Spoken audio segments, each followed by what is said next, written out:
Welcome back, Better Agents. Nicholas Ayers coming to you live from Better Agency HQ. And today's video, we're talking all things virtual assistants, otherwise known as VAs.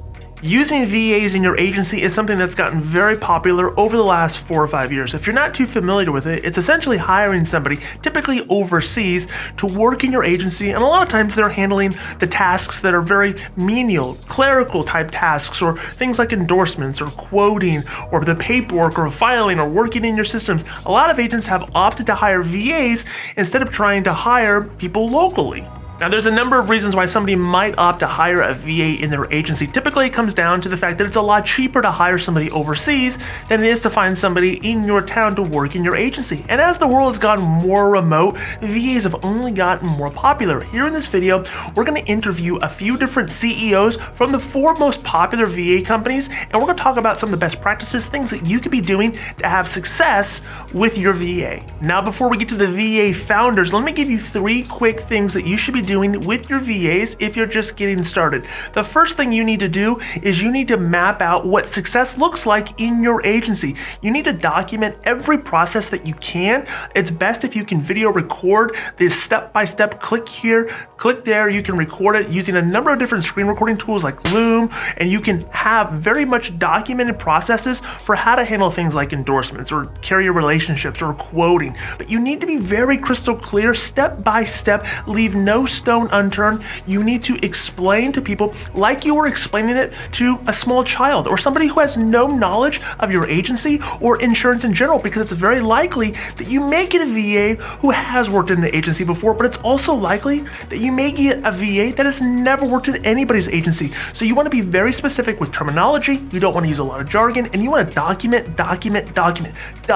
your process for how you want the specific task that you're hiring them for to get done. From start to finish, soup to nuts, make it very clear, make it very easy, make it very detailed. You can screen record using tools like Loom or other screen recording software, and you can videotape yourself going through the process, narrating over the fact. Click here on this button, click here on this button, make sure you leave this type of note, make sure you do X, Y, and Z. It's best if you can record this on screen. You can store it in a Google Drive file, you can upload it as an unlisted YouTube video. There's a number of different ways that you can give this material over to somebody so they can just study and they can follow the step-by-step instructions. The second thing you need to do in order to have success with your VA is you need to identify what your needs and goals are. Are you an agency owner that needs VAs because you have a large bilingual marketplace or you have customers that speak Spanish? Then it makes a lot of sense to go with the VA company that has VAs in South America or Mexico. Are you a company that is doing a lot of commercial lines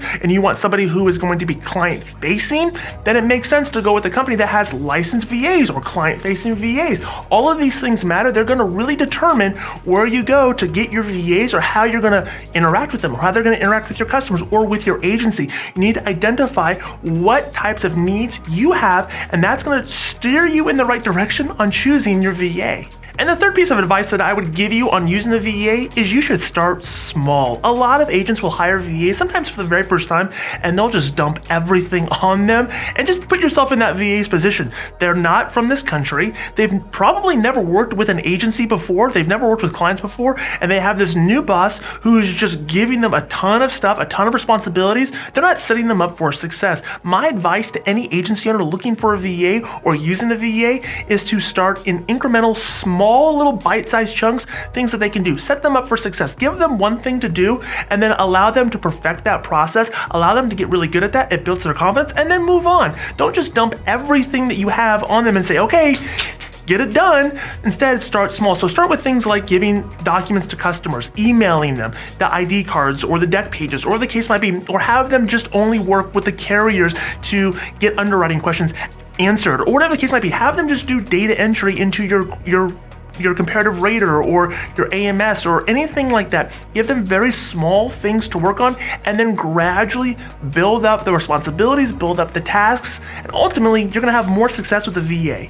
Now, I took the time and I interviewed 4 different CEOs of the top 4 VA companies in the insurance space. These are companies like Agency VA, CoverDesk, Viva, and Savital. And these founders are going to express what it is that their VAs do, where they excel, what makes them different than any of the other VA companies, because I really wanted to put this together so you had a clear understanding of who you should probably be going with, because there are very clear differentiators, very clear and different value propositions that these VA companies have. The first question I wanted to ask and get to know is, what specific tasks do your VAs do? What do they excel at?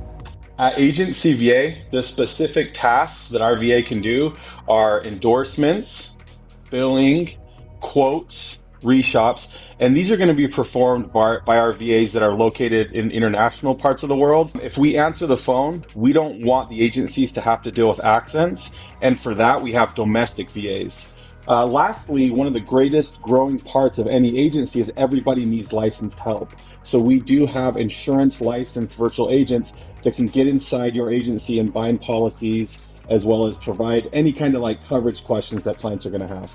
When it comes down to a specific task, we see a lot of, in personal lines, mortgagee changes, ID cards, end-to-end quoting, which would be, getting into a comparative rater and then bridging over on the home for Clue Report, RCE, and really being able to finalize quotes, give them back to a licensed agent, and then now you've got option A and option B. Several other tasks that are related to memos and cancellations are huge.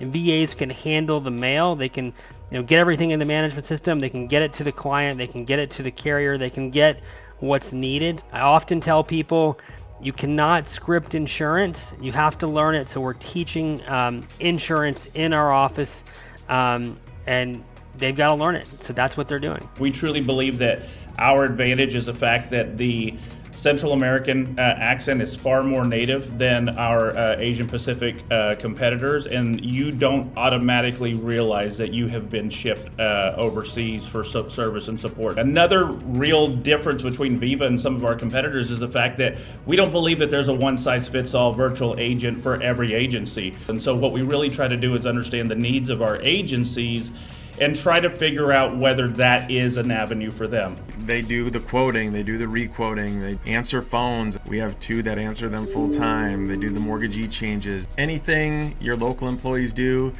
that doesn't require a license. And they're very, very trainable. The second question I wanted to get a clear understanding on is, what separates you from every other VA company? There's a lot of VA companies in the insurance space. It feels like every single day there's a new VA company. What sets you guys apart? What is your unique value? What makes Agency VA different is we have a proprietary software that was built specifically for the insurance industry that's going to protect all your data, as well as feed you a nightly report on what your VA has completed for the day. You want choice when you have and work with a VA company. Our VAs are going to be located in Philippines, they're going to be located in India, they're going to be located in South America, and then domestically we have insurance licensed VAs that can handle all the service needs inside of your agency. You will pay us to utilize our proprietary software, as well as you're going to pay us to make sure that your VAs are treated and have the employee status, as well as opposed to like a 1099 contractor. Another thing that sets us apart dramatically is that we have an agency autopilot program. Since we have insurance licensed virtual agents, you can put your agency on autopilot, and that will allow us to take care of any service needs you have. We take a month to train all of our VAs. They typically start from scratch. They do a 2 weeks foundational skills training in personal lines and a 2 weeks quotes training in personal lines, and then commercial lines training is 2 weeks. So we then, after that, go into a nesting phase of 90 to 120 days where the VA, if the VA has questions, we will answer those questions. We will support them in our office. We say 90 to 120 days during nesting, but it's really all the time. From a security standpoint, our data center's in San Diego. We go out to the internet. We route traffic to San Diego. We're not surfing the internet in the Philippines, and then we also run a NIST cybersecurity framework. We're doing penetration testing.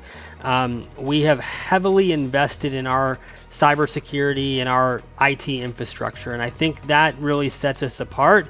We're an office-based company, so we're not just working at home. We don't have cell phones on our production floor. We have lockers, no personal belongings, no paper. We truly are a family. We treat people well, but at the same time, we do have some rules, and we want people working and not being interrupted at home. I think the main thing that makes Viva different than our competitors is our location and the proximity to the United States. We're based in Central time zone as well as the Mountain time zone for our Mexico City location, and as a result of that, our people are extremely Americanized. They're used to the schedule that we need as agency owners here in North America. Basically, we're here when you need us as a result of the proximity and the local time zone. And then the best part is, and we were the first to market with that, is as a result of where I get my VAs, they're all bilingual, and that is a bigger and bigger thing as we continue to grow and continue to evolve the insurance space. One of the biggest differentiators is our location. We're not out of the Philippines, which there probably are 1,000 virtual assistant companies out of there. We're out of Pakistan. We're getting the cream of the crop people there. There's less competition with virtual assistant companies. All our people have 4-year college degrees. They speak great English. They're raised, English is their primary language, so they go through all the way through school with English. They watch YouTube, they watch Netflix. Talk about Rick and Morty. Their culture and our culture are very, very similar, and that's a big differentiator of Savatel. The third question I wanted to know is what's your ideal agency client? Because I think it's very important to know that if you're working with a VA company where their ideal client that they want to work with is at a certain premium or revenue mark or a certain employee mark or deals with a certain line of business or has a certain clientele, I think it's important to understand that going back to the successful practices that you need to have with your VA, you need to identify your needs and goals. In this question, I wanted to know who should be working with you? Ideal agencies that fit for agency VA want to have $3 million in premium. And the reason that we select $3 million in premium is at that point in the stage of your agency, you've got things digitized, you've got a VoIP platform established, you're doing some inter-office communication. We can plug in and we can rock and roll and work with the agency. But we can go as large as companies like LendingTree, Quote Wizard, aggregation models like SIA. We can go as high as them, but we want you to start at about $3 million in premium for us to be able to work with you effectively. I think what's really unique about CoverDesk is we've never been picky as far as the types of clients we want to have. We always have said we can work with any size agency. I'd say our sweet spot is the agency that has 10 to 20 employees, has revenue of $1 million to $2 million. But for those agencies that are smaller, don't need a full-time or even a part-time person, or those that say, hey, I don't need another employee in my office, CoverDesk has a shared services team of about 90 people that do back office work. They're just not on the phone. So they can handle your mortgagee changes, your certificate changes, your endorsement changes, your end-to-end quoting, and we will send it. You can request for it to be done, and we'll send it right back to you. As agencies, shouldn't be spending their time doing commission statements, like they've got to hire somebody to do that, whether it's internal or external. CoverDesk can help do that. Frankly, I think it all boils down to is we're looking for agency owners, and it doesn't matter the size, but agency owners that truly understand their strengths and their weaknesses. But even more than that, they understand the type of help that they actually need. You have to really understand what you're looking to accomplish within the agency. So we like agents that understand what they need in their business, and they understand how our people can help them accomplish that. So who is Savatel's ideal client? It's definitely an agency, I would say over 10 employees, because they understand how to get to delegate, and a lot of them have processes. However, those one-man shops, sometimes they think hiring a virtual professional is going to be a quick fix and they don't have to do anything to train that person. Well, that's completely false. From what I found, those owners, those people in charge of multiple employees, like 10 plus, are the ones that understand that a little bit better, understand that you're going to have to take the time to train these people, you're going to have to build out processes, and know that it's going to take time. Using a VA for your insurance agency is very intelligent. Sometimes we use technology to solve problems, but sometimes there are problems that can only be solved with people. And when you have a good combination of technology and people, you can get a lot done in your agency. If you're an insurance agency owner watching this video and you use VAs, I'd love for you to comment down below. Let me know the ways that you're leveraging VAs in your agency successfully. Let me know some of the lessons that you've learned. And in fact, if you're watching this and you use a VA company that we didn't highlight in this video, feel free to give them a shout out down in the comments below. And we look forward to seeing you on the next video.